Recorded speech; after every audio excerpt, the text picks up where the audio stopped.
crois que ce sont d'abord des questions d'amitié. Rosa est venue travailler à Lyon en 1991 pour engager un travail de recherche avec moi. Et nous avons travaillé ensemble. Elle a passé son doctorat à Lyon 2 d'une manière fort brillante. Et ça a été une collègue qui est très vite devenue une amie. Le travail qu'elle voulait faire entrait aussi en résonance avec la sensibilité que j'avais à l'époque pour les questions de représentation. Pour elle, la représentation de l'espace à l'université, chez des médecins, chez des architectes et chez des psychologues. Et elle a fait un travail méthodologique qui a été élaboré avec beaucoup de soin, qui a demandé plusieurs années de préparation pour aboutir à une thèse tout à fait remarquable. Et je savais qu'elle avait été formée par Pichon-Rivière en Argentine et que sa connaissance de Pichon-Rivière et son expérience de travail avec les groupes d'enfants, c'était sa grande spécialité en Argentine, faisait entendre en elle une clinicienne très fine.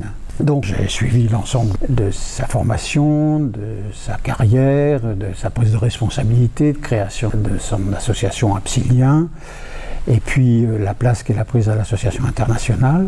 Et quand elle a été nommée présidente et a eu le projet de faire tenir à Lyon ce 8e congrès de l'association internationale, j'ai immédiatement répondu que je serais présent au titre du thème qu'elle avait introduit, par amitié et aussi pour le plaisir de retrouver des amis que j'ai connus en Argentine. Depuis 1985, j'allais assez régulièrement en Argentine pour enseigner, soit dans des écoles, des associations de formation de psychothérapeutes de groupe, soit dans les universités.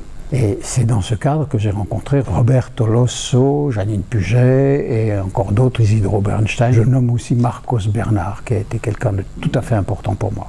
Et Roberto et Anna ont aussi beaucoup compté par l'accueil qu'ils m'ont réservé dans leur famille, dans les promenades que nous avons pu faire ensemble, pour discuter avec eux de la situation politique en Argentine. Et je pense que mes séjours successifs en Argentine ont confirmé la sensibilité que j'avais, mais qui n'était pas aussi affirmée du rapport entre le champ politique, social et les processus psychiques. C'est une grande préoccupation des Argentins, des Uruguayens également, des Mexicains, des Brésiliens, que de faire cette articulation. Et je pense sans doute que le travail que j'ai pu faire entrait lui aussi en résonance avec leurs préoccupations. Parmi tous les ouvrages qui ont été présentés lors du pré-congrès, on a vu le vôtre. On a cru qu'il y avait une faute sur la première page, mais en fait, il y a une vraie explication à ce mal-être qui n'est pas en mots composés. Tout d'abord, il me semble que pour parler de ce que Freud appelait le malaise dans la civilisation, qu'il y a un écart considérable entre ce qu'il vivait autour de la crise de 1929, autour de la montée des fascismes en Europe, qu'il vivait également en se demandant ce que la psychanalyse pouvait penser, apporter comme outil conceptuel pour rendre compte de ce malaise.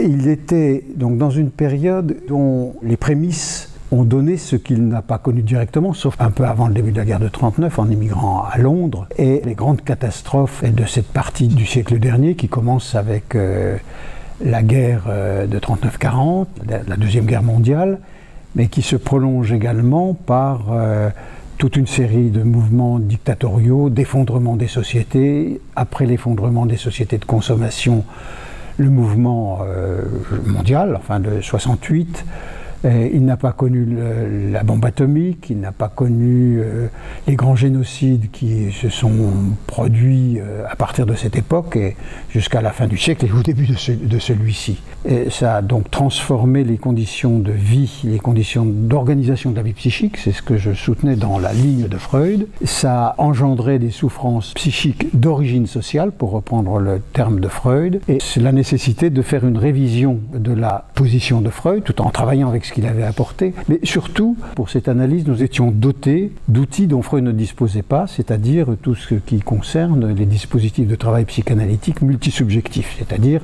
les dispositifs de travail qui ne sont pas ceux de la cure, qui organisent le travail psychanalytique dans cette rencontre particulière qu'est le patient de l'analysant et l'analyste, donc deux personnes, et ces situations multisubjectives où quelque chose que Freud avait pressenti en disant il y a une extension de la psychanalyse qui va changer sans doute les données de la pratique psychanalytique et la cure psychanalytique sera une des manifestations de la psychanalyse. Donc il avait cette vision que quelque chose était possible et devait être inventé pour faire face au malaise. Donc ce qui s'est passé, c'est que ces dispositifs nous mettaient directement en rapport, si on les lisait, avec le souci de comprendre comment s'articule l'espace interne, l'espace subjectif, l'espace des liens et l'espace des ensembles multisubjectifs. Là, nous avions des outils et nous pouvions alors mieux saisir comment interfèrent ces trois espaces, au point où nous pouvons déceler que dans l'espace intrapsychique, il y a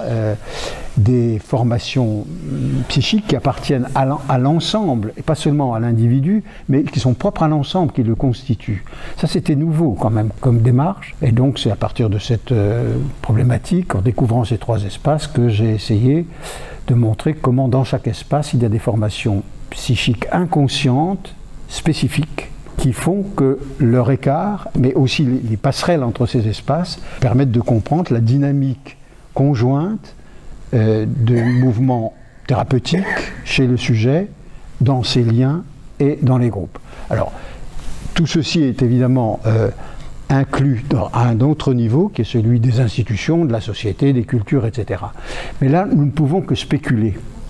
C'est-à-dire faire le travail que Freud avait fait quand il a commencé à parler des groupes. Il n'avait pas de référent méthodologique pour le faire, mais il n'excluait pas que ça puisse être un jour possible.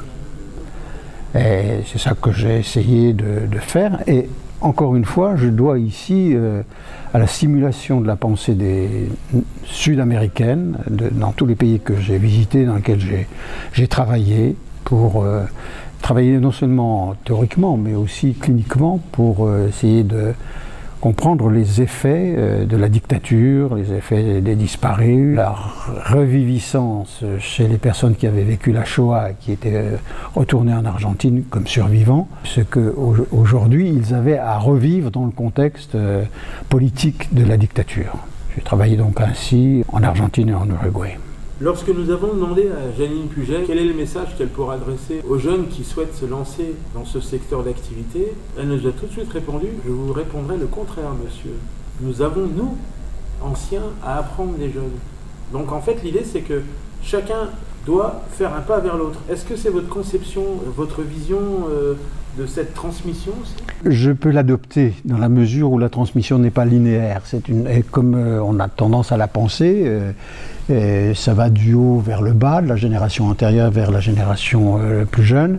En réalité, je crois qu'effectivement, les jeunes nous transmettent aussi de nouveaux modes de vie, les inventent, qu'ils ont quelque chose qu'ils créent, ou qu'ils sont dans la souffrance de ne pas pouvoir le créer.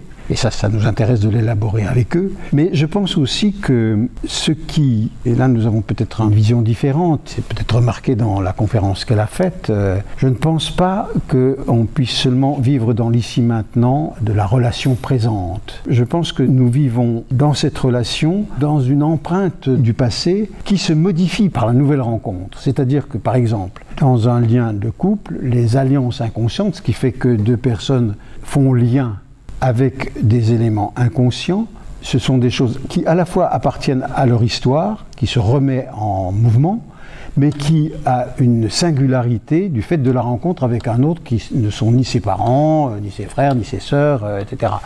Il y a quelque chose qui se construit là, dans l'instant, c'est vrai, dans le mouvement de la rencontre. Cependant, je pense que le passé a une puissance de répétition dont il faut connaître les effets, et que de ce passé-là, nous, à notre génération, nous sommes à la fois ce qui nous a constitués et ce que nous transmettons. Donc c'est important de ce point de vue alors de nous laisser interroger par ce qui nous conduit à penser ce que nous pensons et à transmettre ce que nous transmettons. Donc si un jeune vient vous voir, quel est le conseil que vous leur donneriez en premier ? Alors le premier conseil que je leur donnerais en premier, c'est celui par lequel je conclus souvent mes conférences à l'université ou là où je rencontre des jeunes, c'est la psychanalyse a une nouvelle vie. Donc vous êtes la génération qui va porter plus loin cette nouvelle vie. La crise de la psychanalyse est une crise de civilisation, elle est prise dans toutes les crises de mutation, de représentation, de politique, des repères théoriques, des paradigmes, etc. Et vous êtes en quelque sorte à la fois les héritiers et ceux qui allez continuer, parce que ce que nous vous proposons, c'est aussi quelque chose qui peut servir d'outil à la compréhension de cette grande mutation qui est celle qui s'est préparée depuis la fin du siècle dernier et qui s'accentue avec le XXe siècle. Donc si vous vous engagez là, vous allez revivre un temps de l'histoire de la psychanalyse qui elle aussi aura peut-être un jour sa fin ou sa transformation. Donc préparez-vous et vous êtes outillé par la situation que vous avez dans cette nouvelle société, dans cette nouvelle culture. Vous êtes préparé à avoir une pensée du multiple et de l'hétérogène. Ça fait problème quelquefois parce que l'hétérogène, ça peut être aussi trop de chaos. Vous êtes dans cette culture-là. Pendant longtemps, nous nous sommes arrangés pour ne voir que ce qui était stable. Vous vivez ce qui est instable et c'est dans cette direction qu'il faut travailler. On est sur le 8e congrès de l'AIPCF. Comment vous voyez évoluer ce genre de rendez-vous? Ce genre de rendez-vous, il est marqué par ce que Rosa tout à l'heure appelait un changement, une refondation en quelque sorte.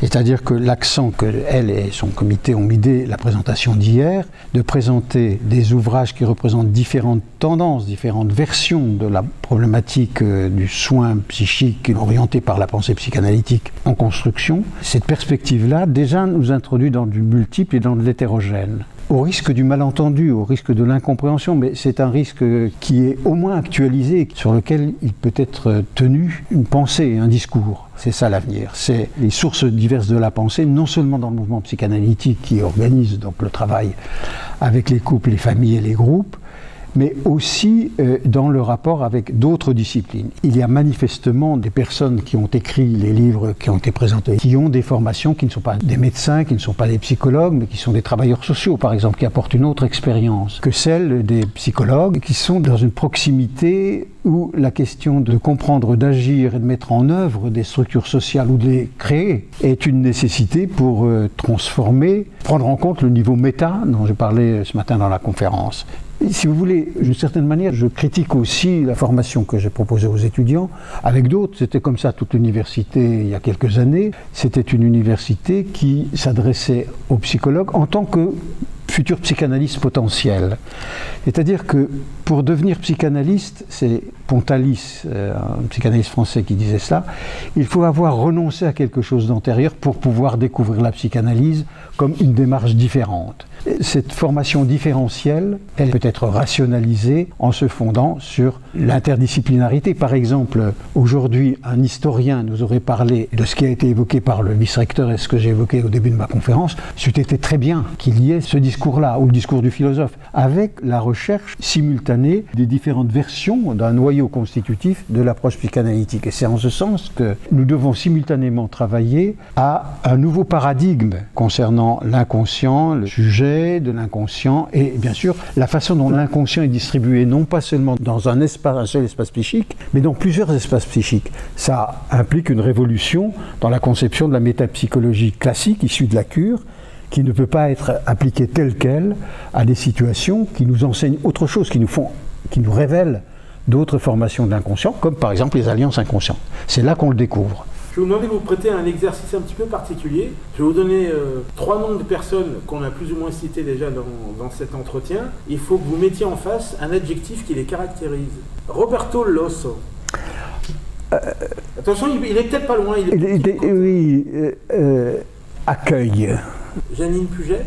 Pensée du risque, risque de la pensée. Rosa Khaitin. Courage et capacité créatrice dans l'invention des liens et des institutions. René Caes. C'est le plus dur celui-là. Hein. Ah, c'est le plus dur, oui, vous m'en aviez annoncé 3, non? Oui, mais il y en a un 4e qui m'est venu comme ça. Ah oui, c'est ça, oui, d'accord.